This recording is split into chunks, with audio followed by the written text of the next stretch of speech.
사순절 다섯째 주일 내 안에서 시작되는 분쟁이라고 하는 제목으로 하나님의 말씀 선포하겠습니다.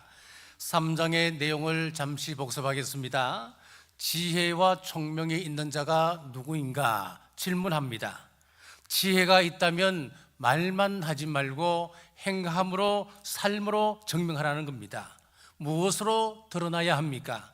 착한 행실과 온유함으로 드러내야 합니다. 세상은 경쟁하고 이기고 높아지는 것을 지혜라고 말하지만은 야고보는 위로부터 난 지혜를 말씀하고 있습니다. 그 지혜는 성결하고 화평하며 관용하고 양순하고 긍휼과 선한 열매가 가득한 것, 편견과 거짓이 없는 지혜를 말씀하고 있습니다.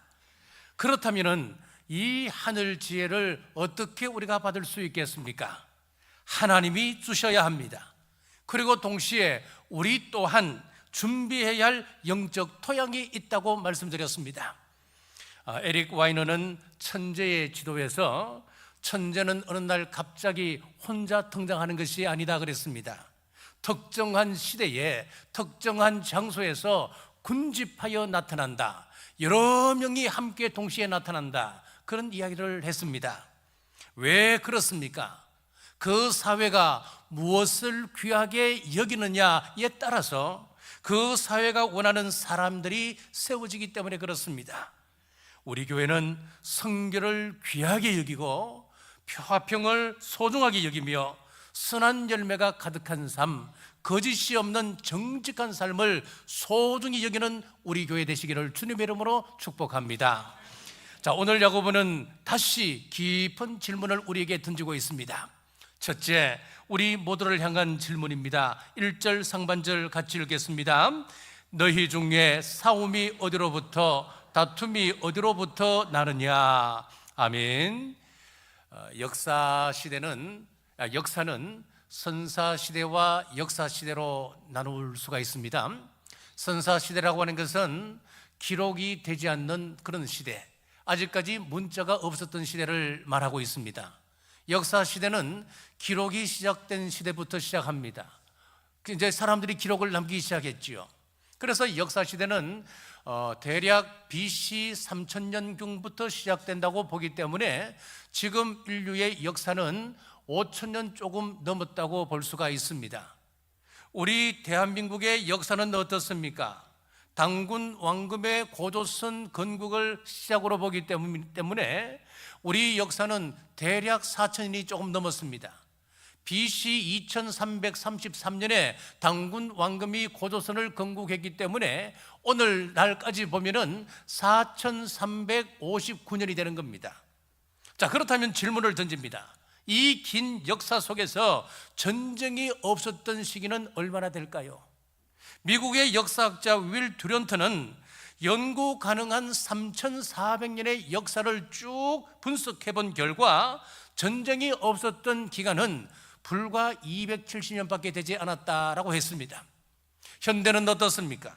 미래학자 엘빈 토플러는 1945년부터 1990년까지 역사를 쭉 분석했을 때에 내전, 게릴라전, 아니면 국지전 같은 이런 모든 것을 다 종합해 봤을 때에 이 지구상에 평화가 있었던 기간은 불과 3주밖에 되지 않았다라고 하는 충격적인 그런 결과를 내놓았습니다. 자, 2026년 오늘 또 여전히 싸우고 있습니다. 우크라이나와 러시아, 이스라엘과 하마스, 미국과 이란 등 중동의 긴장, 지금 이 순간에도 세계는 분쟁으로 고통 가운데 있습니다. 자, 그런데 문제는 거기서 끝나지 않습니다. 오늘 야고보는 믿는 성도들을 향하여 묻습니다. 너희 중에 싸움이 어디서부터 나오느냐? 당시 믿는 자들 사이에도 분쟁이 있었다는 것입니다. 가정에서도 싸움이 일어납니다. 부부 간에도 다투고 형제가 갈랐습니다. 더 아픈 사실은 교회 안에서도 분쟁이 일어났다고 하는 사실입니다. 우리가 이상적으로 생각하고 있는 초대교회 안에도 분쟁이 일어났습니다. 사도행전 15장을 보십시오. 이방 선교의 문이 열리고 복음의 길이 힘있게 확정되고 있었을 때였습니다. 그런데 사도 바울과 바나바가 갈라서게 되었습니다. 사도행전 15장 39절 말씀 제가 읽겠습니다. 서로 심히 다투어 피차 갈랐으니, 갈등이 얼마나 깊었으면 이렇게 갈라지는 것이었습니까? 이것이 우리 인간의 현실입니다. 그렇다면 우리는 물어야 합니다. 왜 예배의 자리에서까지 이런 다툼이 일어나는가? 야고보는 그 원인을 분명히 밝히고 있습니다. 1절 하반절 같이 읽겠습니다. 너희 지체 중에서 싸우는 정욕으로부터 나는 것이 아니냐. 아멘. 자, 이 말씀은 이런 문제의 원인은 외부에 있는 것이 아니랍니다. 이런 분쟁의 원인은 내 안에 있다라고 분명히 말씀하고 있습니다. 그런데 우리는 늘 원인을 밖에서 찾습니다. 국가 간의 분쟁도, 부부 간의 갈등도, 그리고 교회 문제도 늘 상대방에게서 찾습니다. 심지어는 진리를 위하여 내가 싸우고 있다라고 서로를 향하여 정죄합니다. 그러나 야고보는 분명히 선포합니다. 문제는 밖에 있지 않다. 문제는 바로 너 자신이다. 내 안에 있는 욕망, 내가 옳고자 하고 하는 그 마음이 분쟁의 뿌리라고 하는 것입니다. 그러므로 해결의 길은 분명합니다. 상대를 바꾸는 것이 아닙니다. 환경을 바꾸는 것이 아닙니다. 내가 변화될 때 비로소 우리에게는 평화가 찾아올 수 있습니다. 이 진리를 붙드십시오. 내 안에서 시작되는 분쟁의 그 뿌리를 끊어낼 때에 하나님께서 우리 가정과 교회 위에 참된 평안을 허락해 주실 줄 믿으시기를 주님의 이름으로 축복합니다. 둘째, 분쟁은 욕심과 시기 때문입니다. 2절 같이 읽겠습니다. 너희는 욕심을 내어도 얻지 못하여 살인하며 시기하여도 능히 취하지 못함으로 다투고 싸우는도다. 아멘. 자, 야고보는 분쟁의 원인을 아주 분명하게 말씀하고 있습니다. 욕심을 냈습니다. 그러나 얻지 못했습니다. 그 결과 싸움이 시작되었습니다. 내 뜻대로 되지 않는 순간 갈등은 시작되고 있었던 것입니다. 왜 교회가 다툽니까? 내 계획대로 되지 않으니까 교회가 다투는 겁니다.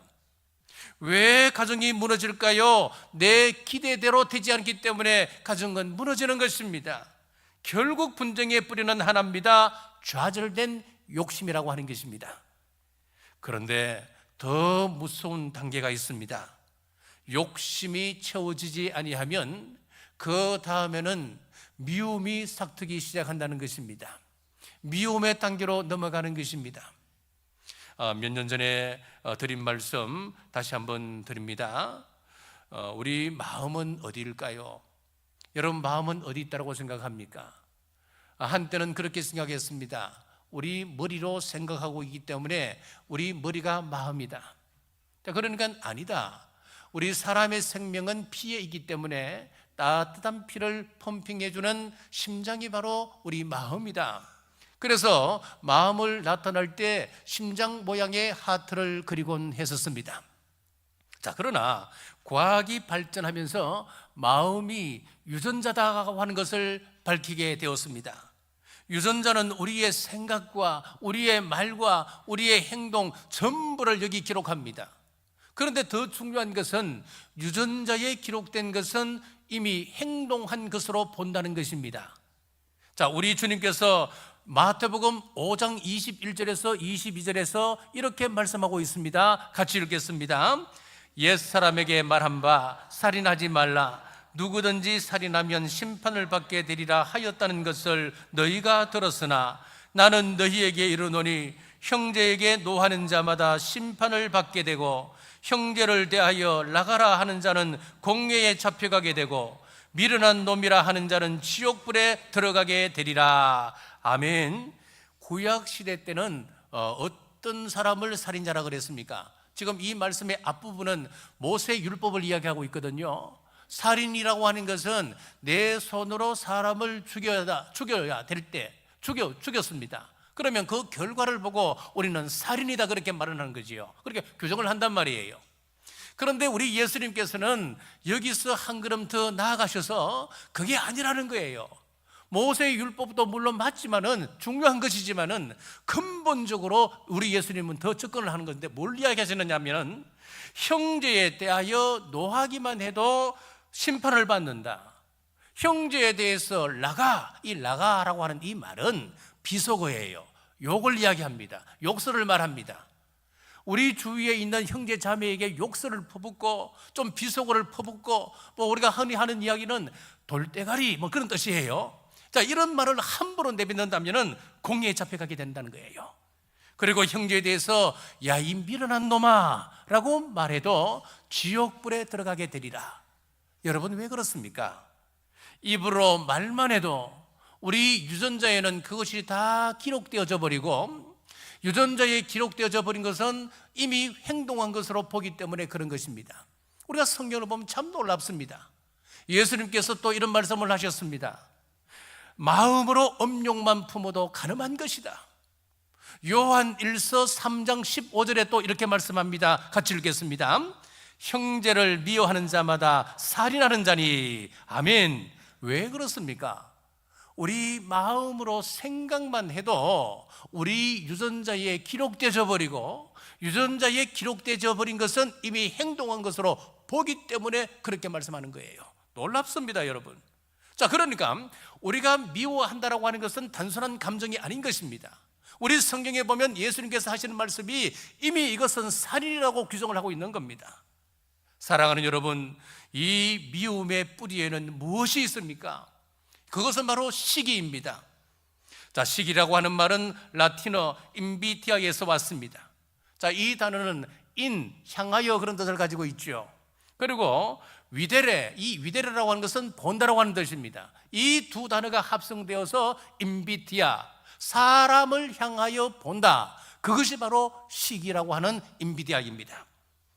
최초의 살인 가인이 아벨을 죽인 이유가 무엇이었습니까? 하나님께서 아벨의 제사는 받으시고 자기 제사는 받지 않으셨습니다. 그 마음의 시기가 올라오기 시작했습니다. 악한 눈으로 동생을 쳐다보기 시작했습니다. 그것이 바로 시기의 눈이었습니다. 그 시기심으로 말미암아 결국 살인까지 이루고 말았습니다. 자, 18세기 안토니오 살리에르라고 하는 아주 훌륭한 음악가가 있었습니다. 자, 이 사람은 오스트리아 궁에 발탁이 되어서 왕궁의 궁중 감독이 되었습니다. 참 대단한 인물입니다. 이 사람의 출신을 보면은 출신 나라가 이탈리아였습니다. 이탈리아 출신인데 오스트리아 왕궁에 발탁이 되었다. 얼마나 뛰어나서면 그렇게 되었을까요? 자, 준비된 영상을 한번 보시겠습니다. 그렇습니다. 우리가 이 작품을 쭉 보시면서 살리에르의 그 여유로운 그 시선에서 이 사람이 어떻게 시기하는 눈으로 바뀌는가, 그걸 잘 한번 보시면은 이 작품을 보는 또 묘미가 있단 말이죠. 자, 여러분, 이 시기의 특징이 있어요. 멀리 있는 사람을 향하지 않습니다. 이 시기라고 하는 것은 가까운 지인이나 가까운 친척, 가까운 친구라고 하는 점입니다. 자, 라이벌이라고 하는 말이 있죠. 이 라이벌이라고 하는 것은 리브에서 왔습니다. 같은 강물을 사용하는 사람들, 거기에서 라이벌이 나왔습니다. 고대 사회에서는 물이 곧 생명이었습니다. 얼마나 중요한지 모릅니다. 그런데 같은 물을 사다 보니까 이해관계가 부딪히면서 갈등이 시작되는 것이었습니다. 자, 이렇게 동종업계에 있는 사람들끼리 질투하는 것입니다. 전혀 다른 영역에 있는 사람들과는 질투, 시기가 일어나지 않습니다. 우리 경주남부교회가 참 좋은 교회예요. 참 좋은 교회인데 우리 경주남부교회가 폭발적으로 부흥하여 10,000명이 넘었습니다. 그렇다고 한다면은 만약에 불국사에 있는 주지 스님이 우리 남부교회를 보고 막 배가 아파서 시기하고 질투할까요? 아마 그렇지 않을 거예요. 저는 스타벅스가 잘 된다고 해서 스타벅스 보고 시기하고 질투하는 마음이 1도 일어나지 않습니다. 왜 그럴까요? 저하고는 영역이 다르기 때문에 그런 거예요. 불국사하고 우리 남부교회는 영역이 다르기 때문에 거기에는 질투가 일어날 일이 없는 겁니다. 성경을 보십시오. 가인이 아벨을 질투했고 요셉의 형들이 요셉을 시기했잖아요. 사울 왕이 다윗을 시기하는데 다윗을 바라보는 눈이 달라지기 시작하는 겁니다. 자, 사무엘상 18장 8절에서 9절 제가 읽겠습니다. 여인들이 뛰놀며 노래하여 이르되 사울이 죽인 자는 천천히요 다윗은 만만이로다. 이 말을 들은 이후에 다윗의 변화된 모습을 한번 보십시오. 사울이 그 말에 불쾌하여 심히 노하여 이르되 다윗에게는 만만을 돌리고 내게는 천천만 돌리니 그가 더 얻을 것이 나라 말고 무엇이냐 하고 그날 후로 사울이 다윗을 주목하였더라. 그날 후에 사울이 다윗을 주목하였다. 그래서 주목하였다 이 말에 한번 여러분 또 주목해 보십시오. 가까이에 있는 이 다윗을 바라보는 그 눈이 악한 눈으로 바뀌었다고 말이에요. 시기하는 눈으로 바뀌기 시작했습니다. 여러분 기억하십시오. 욕심이 꺾이지 아니하면 시기가 올라옵니다. 이 시기가 자라면 미움이 생깁니다. 미움이 깊어진다면 관계는 반드시 무너짐을 명심하시기를 주의 이름으로 축복합니다.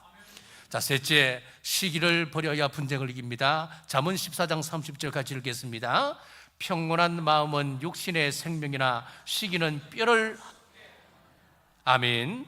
자, 2절에서 분명히 선포했습니다. 욕심에서 시작된 그 시기가 결국은 다툼과 싸움으로 이어진다고 했습니다.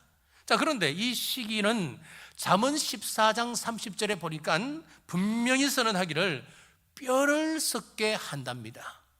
누구 뼈를 썩게 한다는 겁니까? 우리가 시기하면 상대방을 죽이는 것인 줄 알았습니다만은 먼저 내 자신의 뼈가 썩는답니다. 내가 망한다는 겁니다.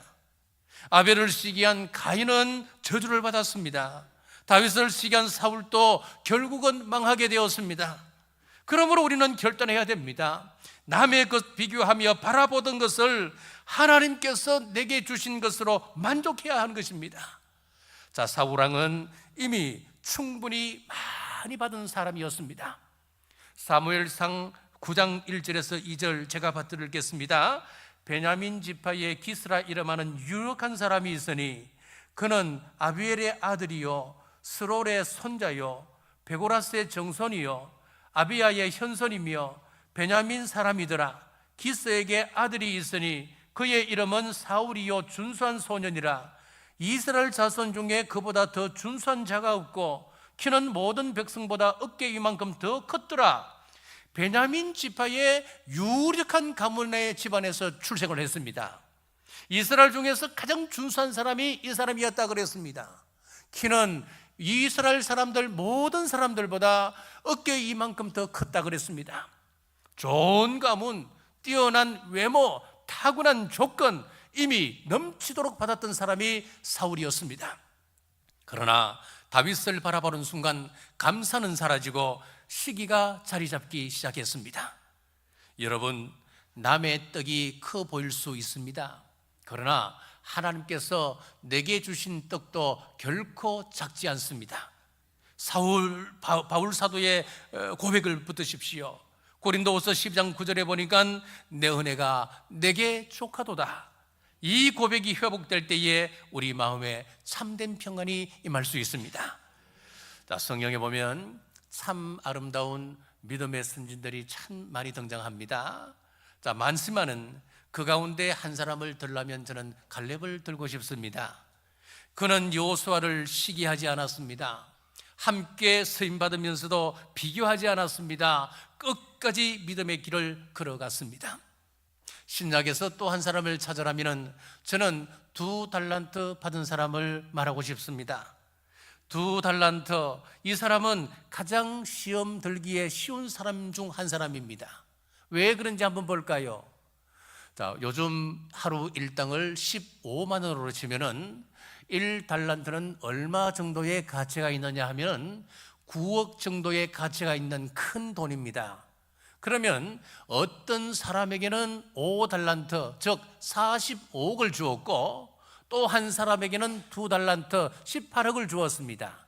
그리고 한 사람에게는 1달란트, 9억을 주었습니다. 자, 그러니까 9억 받았던 이 사람은 기분이 나빴습니다. 삐졌습니다. 그래서 그 다음부터 일을 하지 않습니다. 그리고 그 돈을 땅을 파고 묻어버렸습니다. 자, 그 이유가 문제입니다. 2달란트 받았던 사람들은 열심히 일을 했습니다. 열심히 일을 하여 또 18억을 또 남겼습니다. 자, 주인이 돌아왔습니다. 주인이 돌아와서 1달란트 받았던 그 사람을 책망하며 그 1달란트를 빼앗아서 누구에게 주느냐 하니까 5달란트 받은 사람에게 주는 것이었습니다.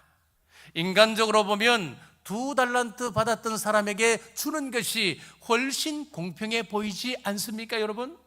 그러나 2달란트 받은 사람은 상대적 박탈감에 빠지지 않았습니다. 불평하지 않았습니다. 따지지 않았습니다. 그는 끝까지 자기에게 주신 것으로 만족하고 충성을 다했습니다.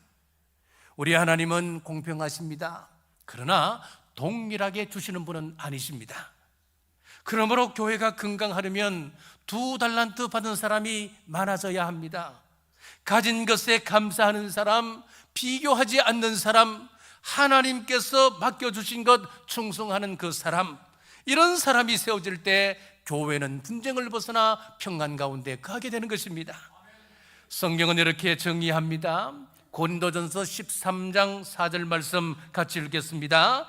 사랑은 오래 참고 사랑은 온유하며 시기하지 아니하며. 아멘. 시기하지 않는 것이 사랑이랍니다. 이것이 성숙한 믿음입니다. 그러나 여러분, 시기는 저절로 사라지지 않습니다. 이 시기는 우리가 다스려야 합니다. 창세기 4장 7절 말씀 같이 읽겠습니다. 죄가 너를 원하나 너는 죄를 다스릴지니라. 아멘. 내 속에서 올라오는 시기와 질투, 이것은 어찌할 수가 없습니다. 하지만 우리가 이런 시기와 질투, 이런 죄의 요소들을 다스릴 수는 있다고 말씀합니다. 죄가 너를 원하나 너는 죄를 다스릴지니라. 어떻게 이기는 것입니까? 주의 보혈로 이깁니다. 우리 주님의 십자가 보혈이 능력입니다. 요한계시록 12장 11절 같이 읽겠습니다. 그들이 어린 양의 피로써 그를 이겼으니. 아멘. 예수님의 보혈은 과거 우리가 지었던 죄뿐만 아니고 지금 이 현실 속에, 지금 이 현재 속에서도 올라오는 죄까지 모두 소멸할 수 있는 능력 있는 우리 주님의 보혈이십니다. 또한 성령님으로 이깁니다. 갈라디아서 5장 16절 같이 읽겠습니다. 너희는 성령을 따라 행하라. 그리하면 육체의 욕심을 이루지 아니하리라. 아멘. 성령님으로 충만하면 시기보다 기쁨이 커지는 겁니다. 비교보다 감사가 넘쳐나게 된다고 말씀하는 것입니다. 사랑하는 여러분, 내게 주신 은혜를 붙드십시오. 하나님이 주신 것을 바라보십시오. 그럴 때 분쟁은 멈추고 평강이 임하게 될 줄 믿으시기를 주님의 이름으로 축복합니다. 말씀을 맺겠습니다. 신앙은 결단입니다. 끊어야 할 때 끊어야 합니다. 끊지 못하면 우리는 새 삶을 살아갈 수가 없습니다. 아기가 이 땅에 태어나서 가장 먼저 하는 일이 뭘까요? 그 아기가 출생할 때 가장 먼저 하는 것은 탯줄을 자르는 것 아니겠습니까? 탯줄을 끊는다고 하는 것은 어머니 뱃속에서 누렸던 이전의 공급 방식을 거절하는 겁니다. 그걸 이제 단절하는 것입니다. 옛 방식을 끊어야 새 생명으로 우리는 살아갈 수가 있는 것입니다. 자, 해군은 군함 위에서 저렇게 족구를 하곤 한답니다. 그런데 이 족구를 하는데 바다에 절대 공이 빠지는 법이 없대요. 왜 그러실까요? 잘 보시면은 지금 저 공 보면 공은 줄에 묶여져 있습니다. 그래서 아무리 세게 차도 이 공은 바다에 빠지는 법이 없다는 거예요. 자, 그러면은 이 공을 세게 차서 멀리 보내려면 어떻게 해야 될까요? 방법은 단 하나죠. 이 줄을 끊어내는 것밖에 없습니다. 자, 멀리 보내고 싶으면 줄을 끊어야 합니다. 우리의 신앙도 동일합니다. 옛 습관과 옛 욕망을 붙들고 있으면 우리 신앙은 전진하지 못합니다. 늘 우리 신앙은 제자리에서 맴돌 뿐입니다. 그래서 로마서 13장 12절에서 선포합니다. 어둠의 일을 벗고 빛의 갑옷을 입자. 벗어야 입을 수 있습니다. 끊어야 새로울 수 있는 것입니다. 분쟁의 원인은 밖에 있지 않다 그랬습니다. 내 안에 있습니다. 욕심과 시기입니다. 내 안에서 올라오는 이 욕심과 시기는 내 힘으로 할 수가 없습니다. 우리 예수님의 보혈이 능력입니다. 성령님이 도우십니다. 보혈로 씻김받고 성령님으로 충만하여서 미움, 다툼, 시기, 질투를 넘어서 평강 가운데 거하는 우리 남부교회 모든 성도님들 되시기를 주님의 이름으로 축복합니다. 기도하겠습니다. 사랑의 하나님, 저희 안에 있는 시기와 욕심을 깨닫게 하시니 감사합니다. 비교하고 불평하던 마음을 내려놓게 하시고 옛사람을 벗어들이는 결단을 주옵소서. 내 은혜가 내게 족하다 하신 말씀을 붙들고 제게 주신 것에 감사하며 살게 하옵소서. 예수님의 보혈로 저희를 정결케 하시고 성령님으로 충만하게 하셔서 시기와 질투를 다스리게 하옵소서. 남부교회가 서로 기뻐하고 사랑하는 평강의 공동체 되게 하옵소서. 다시 오실 예수님 이름으로 간절히 기도드리옵나이다. 아멘.